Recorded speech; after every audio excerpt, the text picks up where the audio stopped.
T20 world cup 2024 जिसके आगाज में अब सिर्फ 62 दिन बाकी बचे हैं और 62 दिन पहले पाकिस्तान क्रिकेट बोर्ड ने अचानक से पाकिस्तान क्रिकेट टीम के साबिक कप्तान बाबर आजम साहब, जिन्हें 15 नवंबर 2023 को ज़का अशरफ साहब की जो मैनेजमेंट है उसने प्रेशराइज किया था कि आप पाकिस्तान क्रिकेट टीम की कप्तानी से रिजाइन दें, और बाबर आजम ने रिजाइन दिया। उसके बाद शाहीन शाह अफरीदी को T20 क्रिकेट की जो फॉर्मेट है उसमें पाकिस्तान क्रिकेट टीम की जनाब जो क़यादत है वो सौंपी गई थी। लेकिन अब जहां जनाब T20 वर्ल्ड कप के आगाज में सिर्फ 62 दिन बाकी बचे हैं, तो वहीं पर बाबर आजम की जो वापसी है उस वापसी को लेकर इस वक्त दो सवाल जो हैं वो पाकिस्तान क्रिकेट के कुछ फैंस जनाब पाकिस्तान क्रिकेट बोर्ड से करते हुए नजर आ रहे हैं, और कुछ फैंस के अलावा कुछ जर्नलिस्ट जो फैन क्लब का हिस्सा हैं वो भी जनाब पाकिस्तान क्रिकेट बोर्ड की जानिब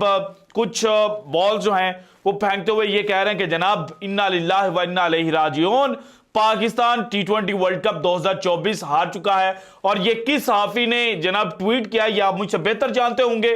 सो आज की वीडियो में जनाब इसी पर डिस्कशन करेंगे कि क्या Pakistan cricket team T20 world cup 2024 हार चुकी है।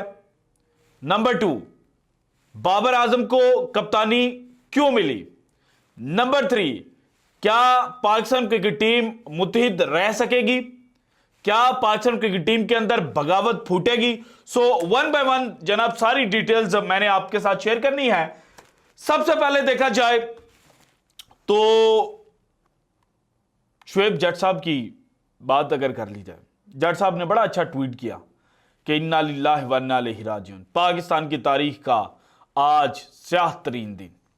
क्यों स्याह तरीन दिन है भाई? क्योंकि बाबर आजम को कप्तानी दी गई है। तो बाबर आजम की जगह किसको कप्तानी देनी चाहिए थी? अच्छा जी, शाहीन के साथ कंटिन्यू करना चाहिए था, क्योंकि शुएब जट साहब यही कहने की कोशिश कर रहे हैं। तो शाहीन शाह अफरीदी की परफॉर्मेंस तो बड़ी बेहतरीन है, लेकिन आप ही थे ना जो ये कहते थे कि आमिर को लाओ, आप ही थे जो कहते थे इमाद वसीम के साथ जातियां बंद करो, आप ही थे जो कहते थे कि यारी दोस्ती की बुनियाद पर टीम सेलेक्ट ना करो। तो अब जब जनाब प्योरली मेरिट के ऊपर टीम बनने जा रही है तो शाहीन शाह अफरीदी की तो उस तरह से टीम के अंदर जगह ही नहीं नजर आ रही। शाहीन शाह अफरीदी के स्टैट्स जनाब जो चीज इंडिकेट कर रहे हैं कि उनसे बेहतर जो T20 क्रिकेट के अंदर पावर प्ले का बॉलर है वो इमाद वसीम है।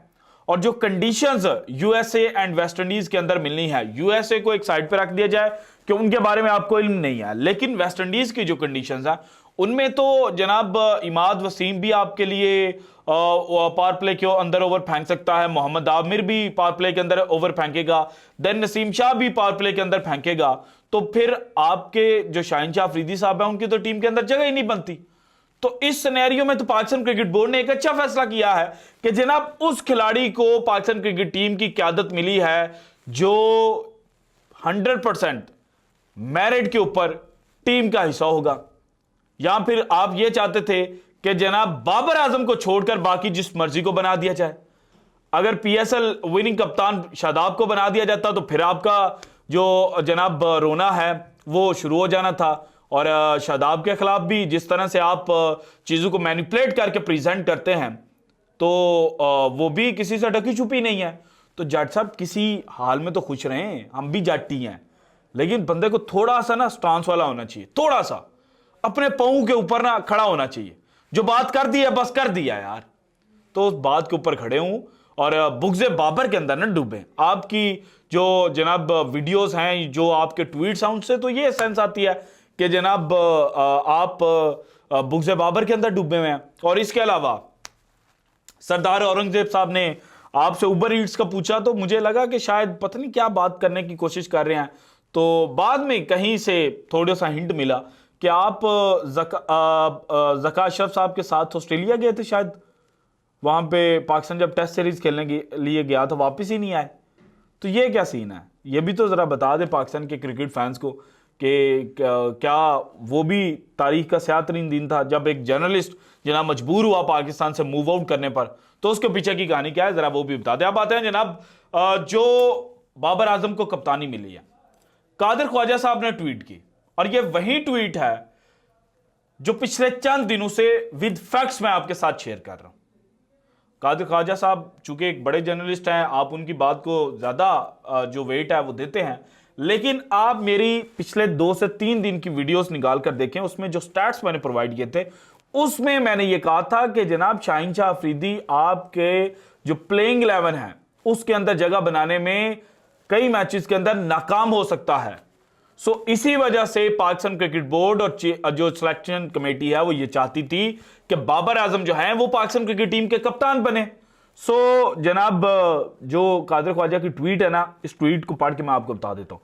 बाबर आजम को कप्तान बनाने की वजूहात, बाबर आजम के साथ ज्यादती हुई थी, बाबर की कप्तानी में टीम मुत्तहिद थी, टीम 2 वर्ल्ड कप का सेमीफाइनल और फाइनल खेली, रिकॉर्ड बेहतरीन थे, बाबर की खुद की परफॉर्मेंस शानदार थी, कप्तान उसे होना चाहिए जो मुकम्मल फिट हो, कप्तान उसे होना चाहिए जो मुकम्मल फिट हो और टीम में उसकी 100% जगह बनती हो। अब प्लेइंग 11 के अंदर मोहम्मद आमिर की तो 100% जगह, शाहीन शाह अफरीदी की तो 100% जगह नहीं बनती मोहम्मद आमिर के होते हुए। तो इसी वजह से बाबर आजम के तरले मिन्नतें की गई, बाबर आजम की डिमांड मीट की गई और बाबर आजम को कहा गया कि आप पाकिस्तान क्रिकेट की जो भाग दौड़ है वो संभालें। सो अब आप इस चीज़ को हजम कर लें। अगर आप ये कह रहे थे ना कि ठीक है बाबर आजम के साथ ज्यादती हुई थी लेकिन जनाब अब शाहीन के साथ ज्यादती नहीं होनी चाहिए और बाबर को शाहीन के पीछे खड़ा होना चाहिए, तो अब पाकिस्तान क्रिकेट बोर्ड ने फैसला कर लिया। तो आप वहीं जो कल तक मशवरे बाबर आजम को दे रहे थे तो वही मशवरे आज जनाब शाहीन को या खुद को देना शुरू कर दें। क्या पाकिस्तान क्रिकेट बोर्ड ने बाबर को कप्तान सेलेक्ट कर दिया तो हमें जनाब बाबर के पीछे खड़ा होने की जरूरत है? लेकिन आप क्वेश्चन करते रहें, कंस्ट्रक्टिव क्रिटिसिज्म करनी चाहिए। मैं हमेशा जनाब करता हूं, बाबर आजम के खिलाफ भी बात की है, शाहीन शाह अफरीदी के खिलाफ भी बात की है जब उनकी परफॉर्मेंस खराब हुई है। ये नहीं है कि जनाब कोई उनके खिलाफ कोई पर्सनल ग्रज लेकर बातें की जाए।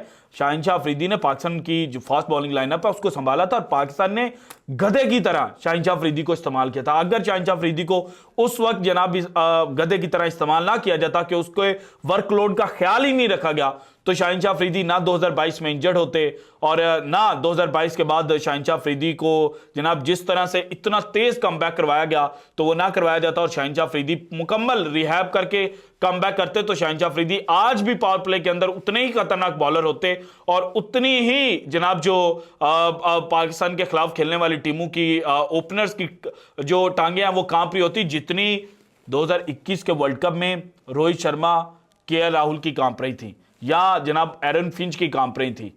तो जनाब शाहीन शाह अफरीदी के साथ जाती तो हमने की है, लेकिन राइट नाउ जो सिनेरियो डेवलप हो रहा है उसमें शाहीन शाह अफरीदी चूंकि मोहम्मद आमिर को साथ लेकर आए हैं कि आप पाकिस्तान टीम में कमबैक करें, तो मोहम्मद आमिर ने कमबैक कर लिया। सो पावर प्ले के अंदर शाहीन शाह अफरीदी उस तरह से पाकिस्तान की जरूरत नहीं रहे थे जिस तरह से माजी में वो जरूरत है। सो इसलिए जनाब पाकिस्तान क्रिकेट बोर्ड ये फैसला लेने पर मजबूर हुआ। अब बातें हैं जनाब बगावत हो सकती है या नहीं, ये कुछ भी कहना इसके ऊपर कबल अज़ वक्त है, क्योंकि अगर आप मोहसिन नकवी को एज ए एडमिनिस्ट्रेटर देखें तो सख्त इंसान है और मीडिया के ऊपर ज्यादा आते नहीं है लेकिन पसे पर्दा गेम्स जो हैं वो डाल जाते हैं। सो उस चीज़ को मद्देनजर रख करके मोहसिन नकवी साहब किसी पे अगर उनको बैन लगाना पड़ा ना तो वो खामोशी से लगा देंगे, किसी को पता भी नहीं चलने देंगे और आंखों से ओझल करके रख देंगे। सो उस चीज़ को जब सोचे तो लगता है कि जनाब पाकिस्तान क्रिकेट टीम के अंदर बगावत नहीं होगी। लेकिन अगर पाकिस्तान क्रिकेट की पुरानी तारीख को पढ़ा जाए तो इमरान खान के खिलाफ बगावत हो चुकी है, जुवेद मियांदाद के खिलाफ बगावत हो चुकी है और एक वक्त ऐसा भी था कि पाकिस्तान के ड्रेसिंग रूम के अंदर 4 से 5 कप्तान बैठे होते थे और बल्कि अब भी T20 वर्ल्ड कप 2024 का जो जनाब 15 मेंबर स्क्वाड बनेगा उसके अंदर 5 कप्तान होने हैं ड्रेसिंग रूम के अंदर। सो उन चीजों को जब आप बिगर पिक्चर के ऊपर देखते हैं तो लगता है कि जनाब बगावत हो सकती है, लेकिन इस बगावत का फायदा पाकिस्तान को होता है या नहीं, क्योंकि 2009 के T20 वर्ल्ड कप में भी बगावत थी लेकिन उसका फायदा अल्टीमेटली पाकिस्तान को हुआ था जब खिलाड़ियों ने अपने लिए खेला और अल्टीमेटली जब उनका अपने लिए जो सेल्फिश अप्रोच थी, सेल्फिश बैटिंग थी, उसको कंबाइन किया गया तो वो टीम वर्क के अंदर आ गई और टीम को उससे कामयाबी मिली। सो इस दफा भी शायद हो सकता है कोई अपनी पर्सनल परफॉर्मेंस और सेल्फिश परफॉर्मेंस और स्टैट पैडिंग के थ्रू जनाब पाकिस्तान को जो कामयाबी है वो दिलवा दे और जो बगावत है वो अल्टीमेटली पाकिस्तान के लिए बेटर रिजल्ट लेकर आ जाए। लेकिन अक्सर बगावतें जो हैं वो अच्छी साबित नहीं होती।